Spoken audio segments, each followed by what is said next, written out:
Hello and welcome to the first episode in 2021 of Never Mind the Bar Charts with myself, Mark Pack. As regular listeners may have guessed given the timing, for this year I'm going to revert to monthly shows after last year's near weekly shows. Let's call this then Season 3. And for the season opener, I'm so pleased to have an absolute A-lister when it comes to how politics works in the UK.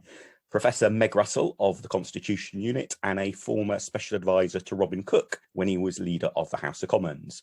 Meg has played a key role in the Wright Committee, which led to a wave of very influential parliamentary procedural reform. Welcome to the show, Meg. Thank you, Mark. I'm very glad to be here, and thank you for that very generous introduction. Not at all. I hope I can live up to it. And it's really timely to be talking with you because you've just co-authored a report called Taking Back Control, Why the House of Commons Should Govern Its Own Time, which I will put a link to in the show notes for listeners to be able to have a read of. And that report is about the way it's the government and not Parliament which controls not only the daily agenda in Parliament, but also even the very basics of when Parliament sits. Now, unusually, those issues grabbed the headlines in 2019 with controversies over who was in control of the order paper and the failed attempt by Boris Johnson to stop Parliament sitting. But those sorts of powers matter even in much quieter political times. So just to kick things off, because I suspect most listeners will not be that aware of how the system works, what's the sort of basics of, when Parliament sits and what you think is the problem with how those rules currently operate? Yeah, I'm happy to do so. I mean, referring back to your comments there, I don't know whether you think we're living in quiet times at the moment. Many people would have thought that a government with a single party 80-seat majority in the Commons would be having a quiet time, and that hasn't proved to be the case at all. And what sparked us to write this report was in part all of the shenanigans over Brexit, where things became very, very unhappy and front page headlines, not just in the UK, but in countries around the world about MPs trying to seize the agenda and so on. And as you say, the prorogation. But actually, we've seen controversies over these same issues repeated under COVID with Conservative backbenchers, many of them the very opposite people to those who are upset about Brexit, some of them hardline Brexiteers who have been very frustrated about their inability to get debates on the things that they care about, i.e. the COVID regulations, and also other MPs of all parties, including the Procedure Committee, chaired by a Conservative, who have been very frustrated at the government's blocking of debates on how a House of Commons itself should work, whether it should be allowed to operate virtually, whether there should be electronic voting, those kinds of things. So I would trace these issues back. I mean, you can trace them back centuries. The key standing order, which controls all of this, can be dated in its current form to 1902. But you mentioned the Wright Committee in your introduction, which I was specialist advisor to. That's more properly the Select Committee on the Reform of the House of Commons, which was set up after the MPs' expenses crisis in 2009. And it made very central to its work this concern about the extent to which it is the government that makes decisions about what the House of Commons can discuss and when, rather than the House of Commons itself. So in theory, at least, the government is responsible to the House of Commons, and it only is the government because it is supported by a majority of MPs in the House of Commons. So the House of Commons is, if you like, the senior body in that relationship between government and Parliament. It's the government is responsible to Parliament, not the other way around. And yet this key standing order, which is standing order number 14, sets out that the opening words are, "Save as provided in this order, government business shall have precedence at every sitting." So basically, the government decides what the House of Commons agenda is, with a few exceptions. And listeners may be familiar with some of those exceptions. The best known one is opposition days, whereby 20 days per parliamentary session are set aside for subjects which are decided by opposition parties, and they're shared out between the opposition parties. There's also private members' bills on Fridays, which are one of the exceptions in Standing Order number 14. And then the third key part is backbench business, which is actually something that resulted from the Wright Committee's recommendations back in 2009-10, whereby now there's a a committee of backbenchers called the Backbench Business Committee, which accepts suggestions from backbenchers for what they want debated. They prioritise things that have cross-party support, and they schedule debates. So that all sounds, you know, okay, because the government doesn't control all the time. There are these slots set aside for other forms of business, but they're quite constrained. And ironically, it is actually the government that decides when these days are handed out. And the way it's phrased in Standing Order number 14 is that they are per session. Now, you know, listeners who are familiar with Parliament will know that parliamentary sessions are usually a year long. So usually you'd expect that to be, for example, 20 opposition days per year. Yeah. But some sessions are much longer. And the 2017 Parliament pretty much sat in one enormous session that was more than 2 years long, from 2017 to late 2019. There's no guarantee of additional time for opposition members or backbench business in those longer sessions.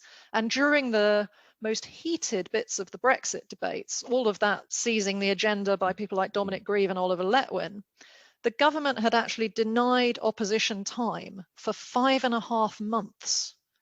So the extent to which the government can block things from getting onto the agenda is quite unhealthy, I would suggest.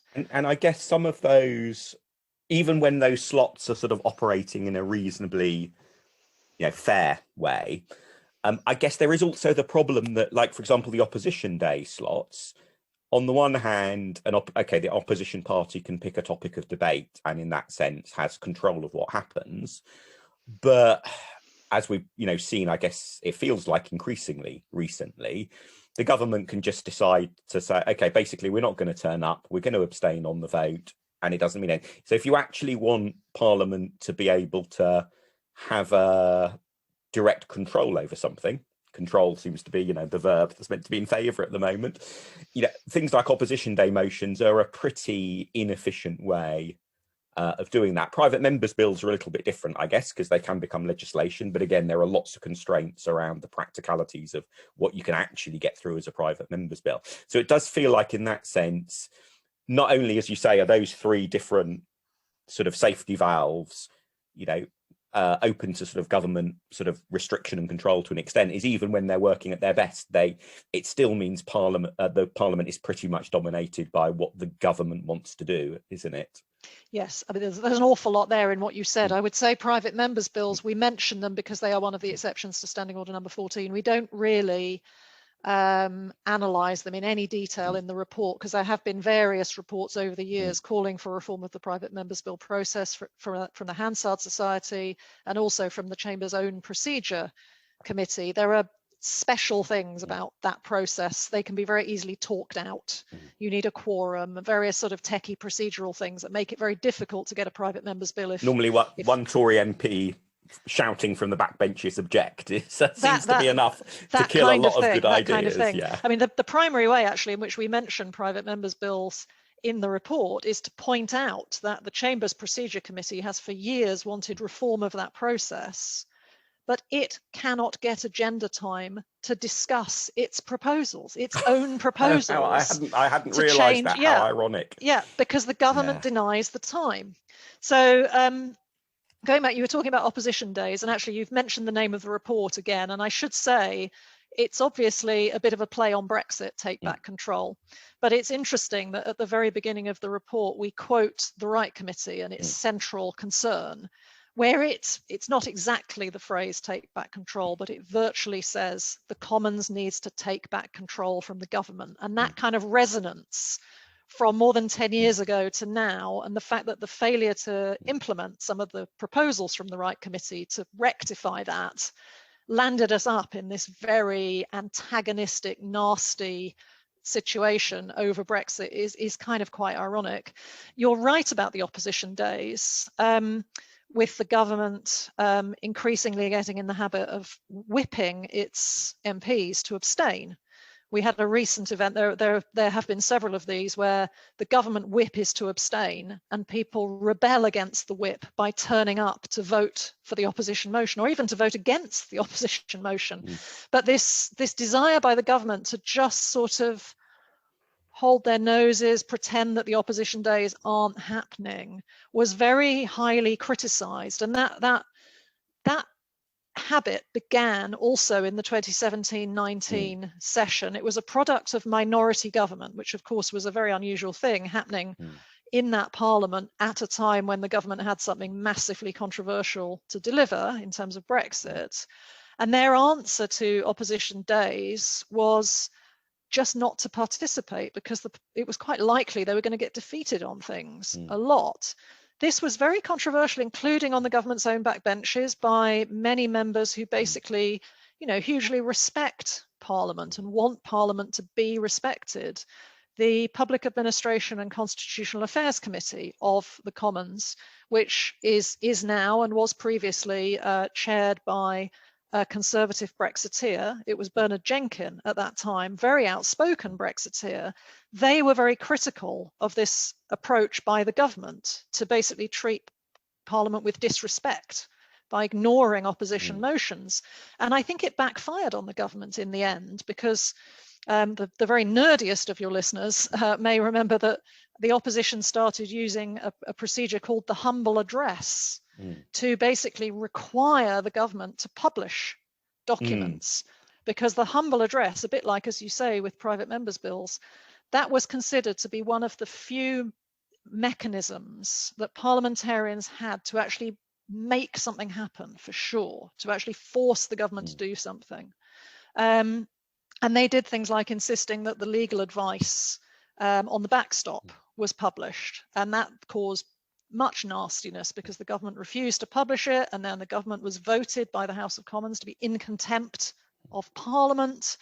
This all got very, very nasty, and basically that started with the government choosing to ignore opposition days. So in a way it was a sort of ramping up, a sort of, people getting out bigger and bigger weapons to attack each other with, because the government ceased basically respecting the rules of the game, which had been respected for decades previously. So the government has ceased cooperating with Parliament in certain respects. And I think a lot of Conservative backbenchers, as well as opposition members, think that needs to be reversed.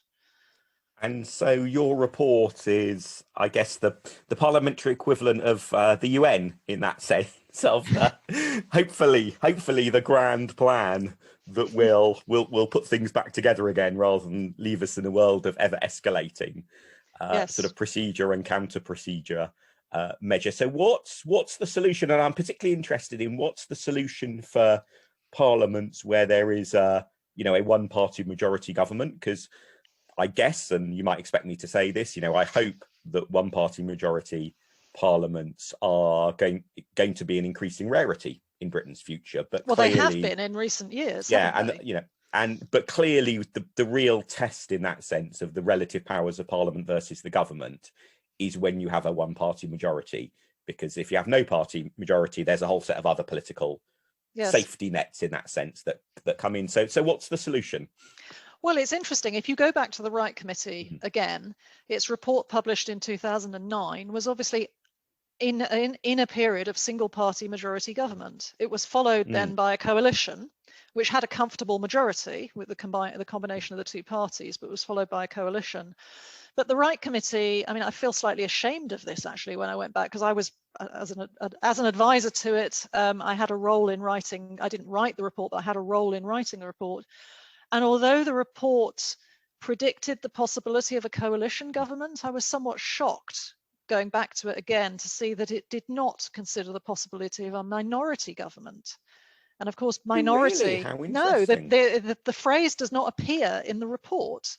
So, but I think it justifies returning to these subjects now, because, the Wright Committee report was not written in special times to deal with coalition or minority. It was written in what people would traditionally consider normal times of single party majority government, and yet it recognized that there was this problem. And we're back to those kind of times now, for however long it will be. And I think that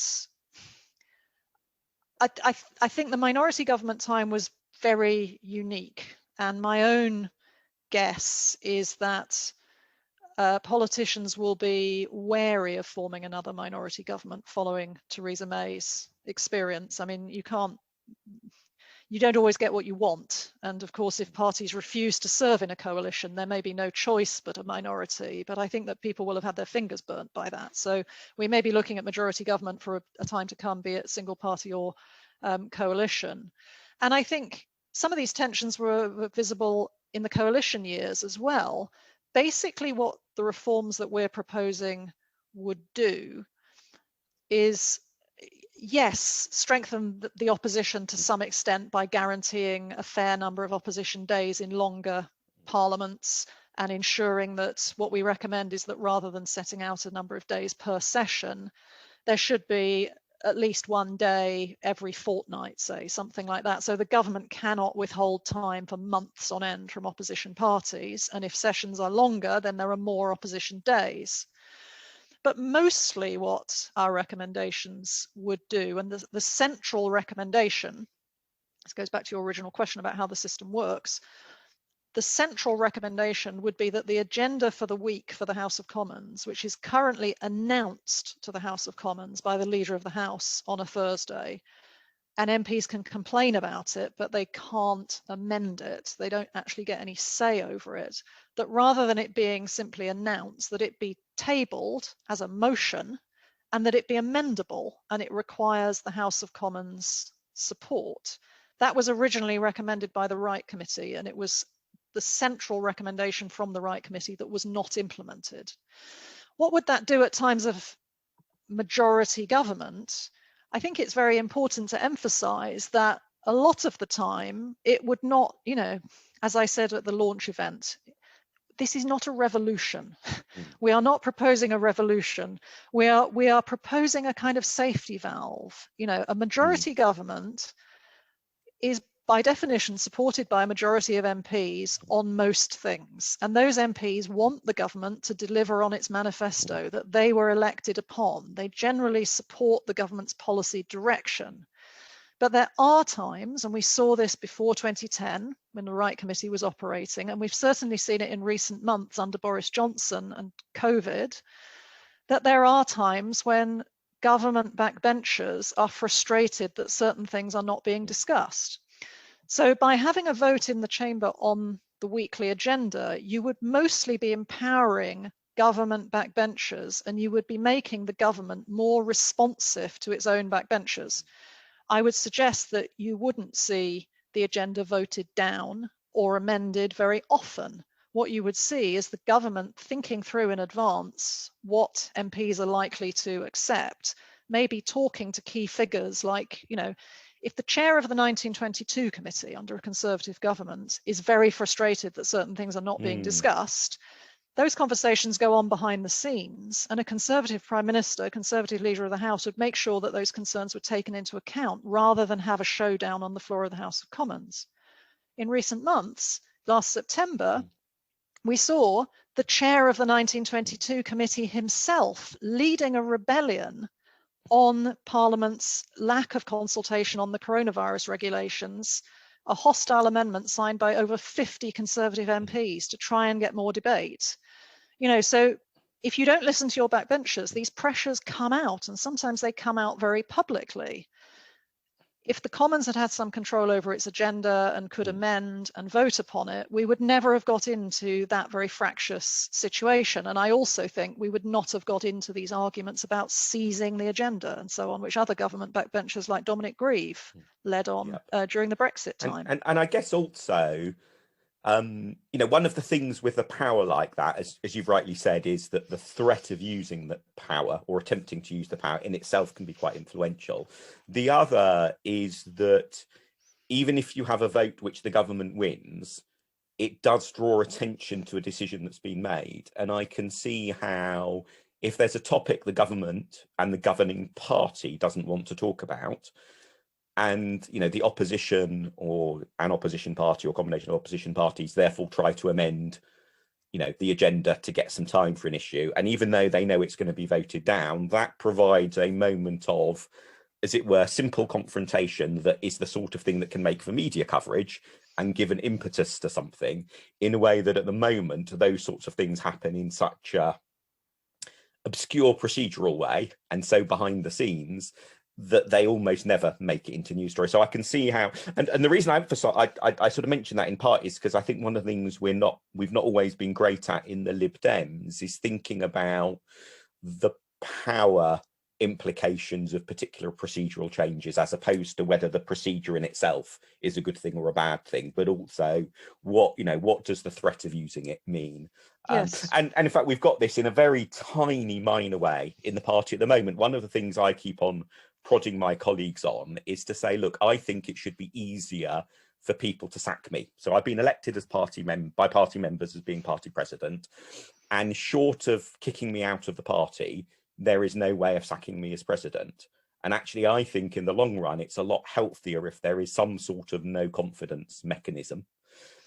Not because I think it will get used, but the threat of using it, that could actually be really helpful at times where, if things have gone wrong and relationships are broken out. And yet a lot of my colleagues immediately react by talking just about the pure process, Yes. When would this ever get, and not the power that goes with it. Yes, I think very often we have a simplistic impression of the way that power relationships work, and that very much applies in Parliament, where one of the things about Parliament, I always say to my students, one of the things which distinguishes Parliament from government is the transparency of it, the fact that all of the proceedings are going on the record, everything is transcribed, it's televised, you can see what's going on. And that is very important, and it's important in the way that you just mentioned in terms of sort of exposing things to the media.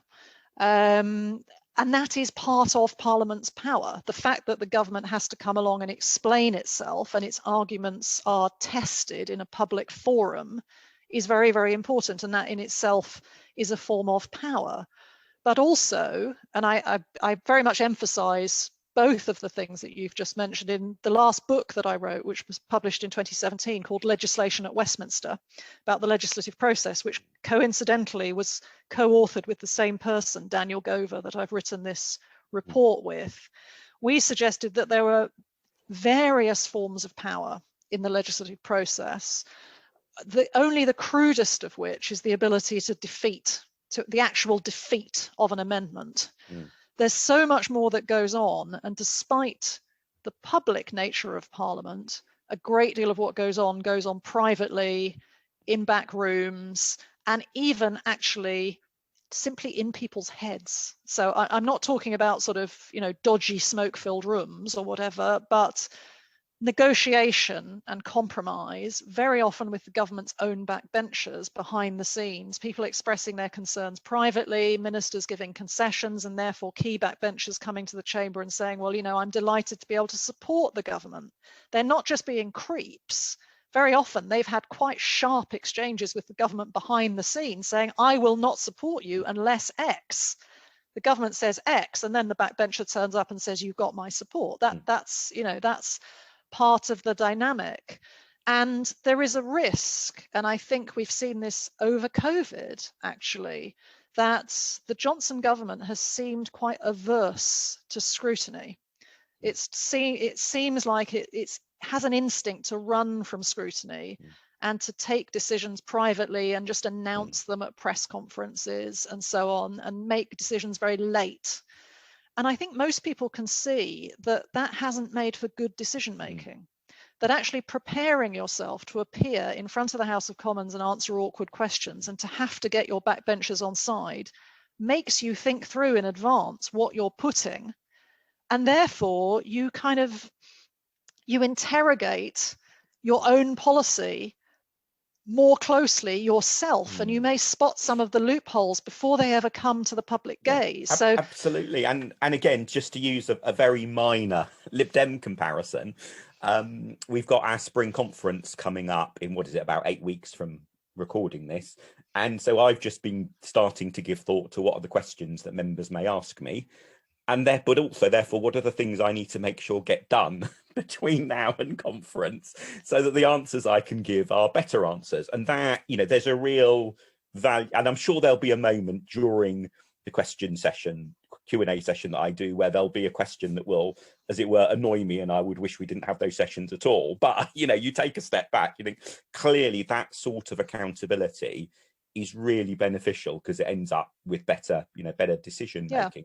And it also communicates to the public, doesn't it? So again, sorry to keep going on about COVID, but the other, that suggests that primary legislation is likely to be in better shape before coming to the House of Commons than secondary legislation, which is how a lot of the COVID, rules have been made, because it will be subject to this public scrutiny and will be thought through more in advance. But also the fact that those debates are happening, as you said, communicates to the public. So perhaps the public would understand the policy better if it had been debated in Parliament and those parliamentary debates had been reported, and you want the public to understand policy. So, if we go back to the agenda, I think the agenda would probably be a better agenda if government had to think before putting it, is this going to be acceptable, or are people going to kick off about this? Who should we chat to make sure they're on side before we put this?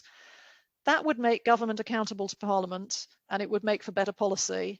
And, those are both things that are supposed to be built into our system. And related to that is, I guess, the other important area in your report, which is just when does Parliament sit? So we've very much been focusing in a way on what happens when Parliament is sitting. But one of the ways of avoiding scrutiny is just having Parliament not sit at all, at particular times. So what's your report found on how that system works at the moment and how it could or should be improved? Well, there are various ways of Parliament breaking up, ceasing to sit. It obviously ceases to sit when there's going to be a general election. It's dissolved.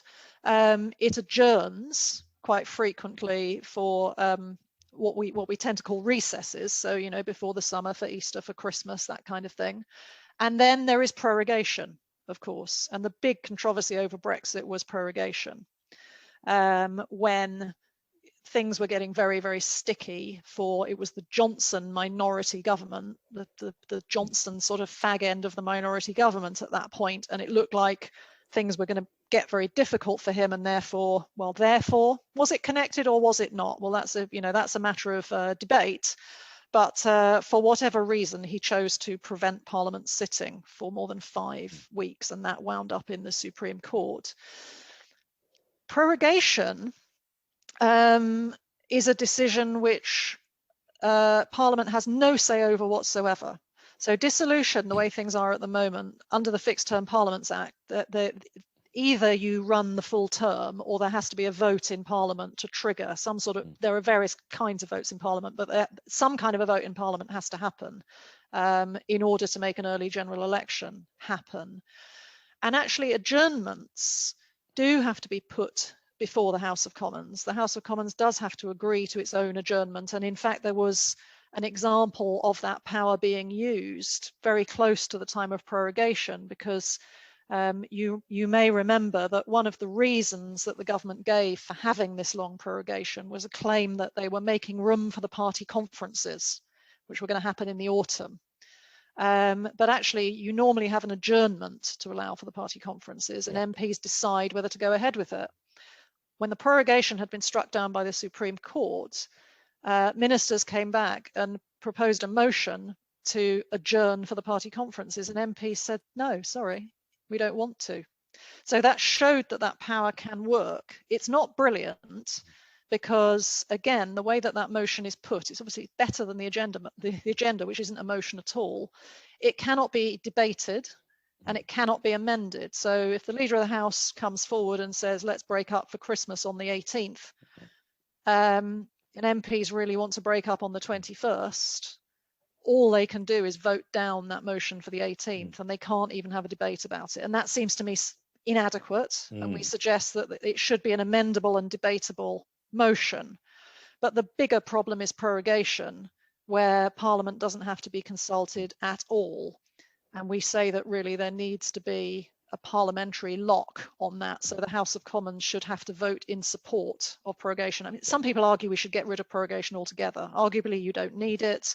The Scottish Parliament, for example, doesn't have an equivalent of prorogation. It in effect sits for one long parliament, which just breaks up for something similar to recesses. But that would get a bit complicated because the questions about whether we should have a Queen's speech. It would raise questions about the power of the House of Lords, because the House of Lords power in the Parliament Act is connected to sessions. Oh yeah, I as you were beginning to give the reasons not to copy Scotland, I was thinking that doesn't sound too bad. That doesn't, and then the House of Lords. Yeah, you think just once you get into they don't have a House of Lords. Of that's course. Just it would be complete nightmare. So the easiest thing would simply be to say, if there's going to be a prorogation, the House of Commons has to approve it. There's also the question, which you may be going to come on to, of once they've broken up, whether they can come back. We've seen lots of arguments of that over the years. Recall, that is normally referred to as recall from recess. So if Parliament is in recess and something urgent comes up that MPs want to discuss, they have to rely on the government to ask for a recall. But again, the standing orders of the House of Commons, I think it's Standing Order 13 from memory, allow for the Commons to be recalled from recess, but that has to be requested by a minister. The Speaker ultimately agrees it, but it's a minister that requests that. But most parliaments have some kind of a system whereby MPs themselves or the presiding officer can instigate a recall. We saw an example of this over Christmas when, if you remember, everybody was supposed to be getting together in their bubbles for Christmas. The Parliament went into recess, the Commons went into recess, and then there was a Saturday press conference where Boris Johnson utterly threw everything up in the air by saying we're not going to be able to meet for Christmas as intended. And over that weekend, there were lots of MPs, including lots of Conservative MPs, who were saying the Prime Minister shouldn't just be able to do this by fiat. Parliament should come back and debate and approve whether we're going to change the Christmas rules. I think if they had come back, they would have approved it. But there's a point of principle that Parliament should be making these decisions, not the government without parliamentary involvement. But no matter how many of them shouted and however loud they shouted, the government could just ignore that. Yet then over Christmas, when they wanted Parliament to come back to approve the final Brexit deal, ministers call for a recall and it happens. So there's an imbalance of power there. Again, the government only is the government because it has the support of the House of Commons, and yet government can do things that the House of Commons doesn't support, and the House of Commons can't do things without government support. So it's a bit the wrong way around. And it does feel like that question about when Parliament sits, some power could quite naturally and easily be transferred to the Speaker. Yes. The role of the Speaker encompasses a sense of concern for giving MPs from all sides an ability to be heard. Yes. And it feels like when Parliament sits could, if it was up to the Speaker whether Parliament gets recalled during recess, that would feel very much in tune with parliamentary tradition and therefore maybe easier to persuade people to agree to. After the last couple of years, I think a lot of people, particularly on the Conservative side, are wary of giving too much power to the Speaker because the Speaker's role in Brexit became very controversial. There have been quite a lot of proposals over the years for reforming recall so that MPs have more of a say. Gordon Brown's government had a green paper at one point that had some proposals in it. There have been various proposals from parliamentary committees.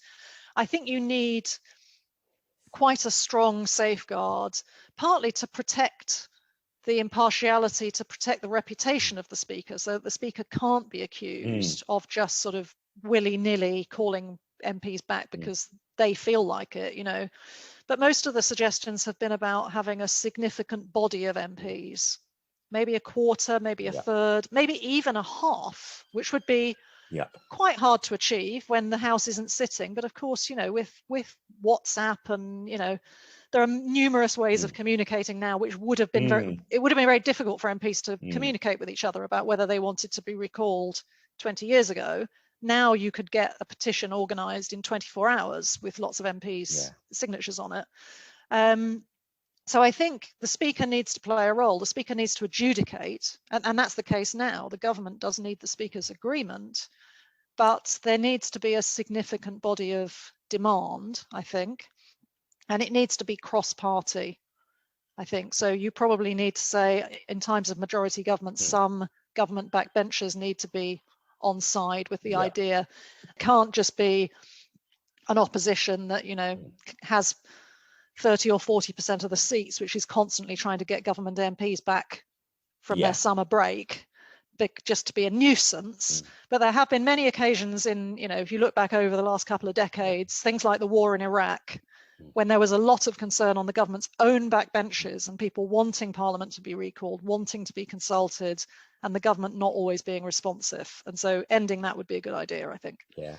Although that has reminded me of one of my favourite sort of snippets of parliamentary history from the 19th century, when divorce was being legalised. One of the key reasons it happened was that Parliament was just kept sitting until enough MPs opposed to divorce had given up, opposed to legalising divorce, had given up and gone on holiday, that the vote could be won. So sometimes these procedural shenanigans, I guess one could say, are for the greater good. Now, we touched on briefly on the House of Lords. I fear we probably won't have time on this episode to talk about that properly, and this is obviously an area of your real expertise. And I think it's probably fair to say, in the 2010 to 15 Parliament, you were right and the Lib Dems were wrong on House of Lords reform in terms.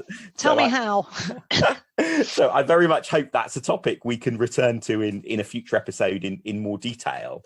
But I think what our discussion has highlighted, and indeed the experience of Lords reform highlights, is the need to not only have a good plan for reform, but a credible route by which it will be implemented. And it feels to me like the sorts of things we've been discussing, you know, so far today are a bit like things like freedom of information, that you really have to get a government to do it soon after it takes up power, when it's still flush with the perspective of opposition, possibly if it's, you know, been a change of party, but certainly where there's a degree of, in a sense, enthusiasm to start things afresh and to do things the right way. Because the further you get into a parliament, the more the temptation to just not change things quite yet, to not quite open things up quite yet, sort of drag ministers in particular back away from initial good intention. So what's the route by which you can best imagine the reforms in your report coming into practice? Okay, that's a really good question.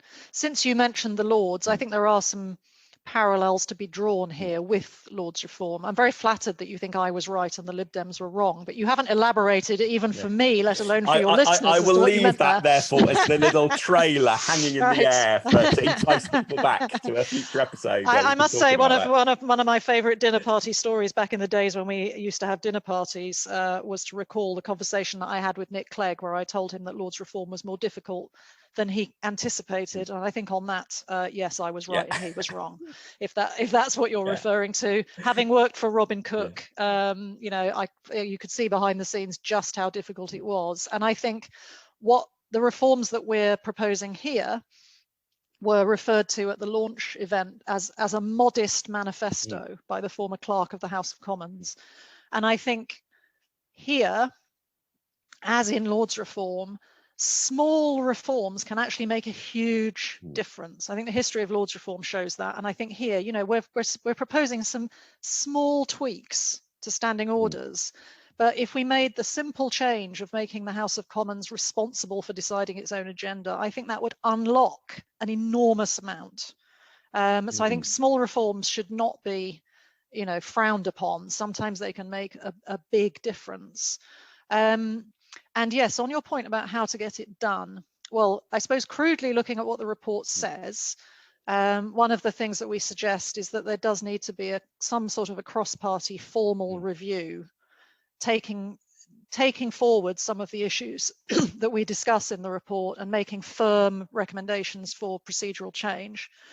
And that could be done by the Procedure Committee, but as we've already referred to, the Procedure Committee has enormous difficulty getting its proposals debated because of the government controlling time. That's been the case on virtual working under COVID, and it's also been the case historically on private members' bills and other things. We suggest that maybe the Speaker could set up some sort of a cross-party body to look at this and report.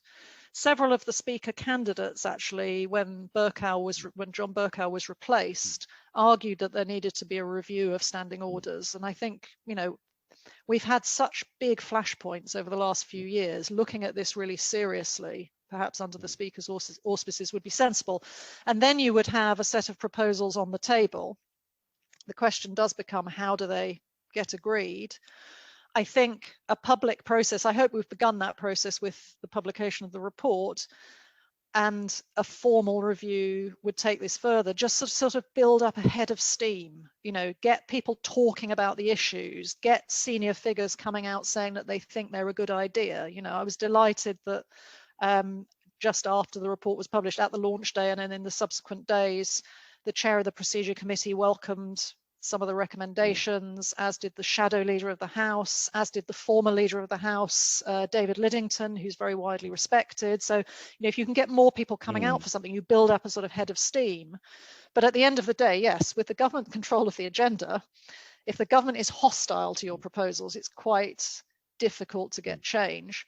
Of course, the House of Commons does control its own standing orders, in theory, so a majority in the House of Commons can change standing orders. But if the government is saying stay away, most government MPs will not want to, get involved in that. So these things often come with, well, one of two things: a change of the leader of the House.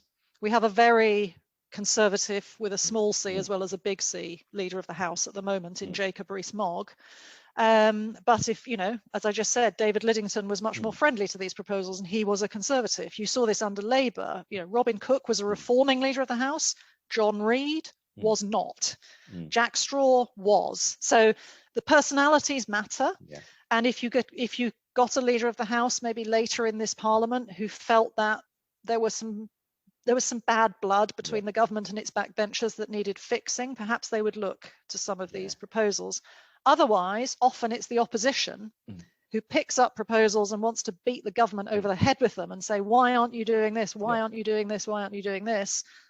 Then they find themselves, they maybe put it in the manifesto, find themselves in government, and then of course they have to do it, and they haven't quite acquired that government mindset yet that wants to block all, all criticism. You saw that with the Wright Committee, was a bit like that. You saw that very much with the introduction of the select committees, which is seen as being, one of the biggest, most important reforms of the last 50 years. Back in 1979, the switch from Labour to the Conservatives, you get not just a new leader of the House, but a leader of the House from who was formerly in the opposing party, says, yep, we said we'd do it, we'll do it.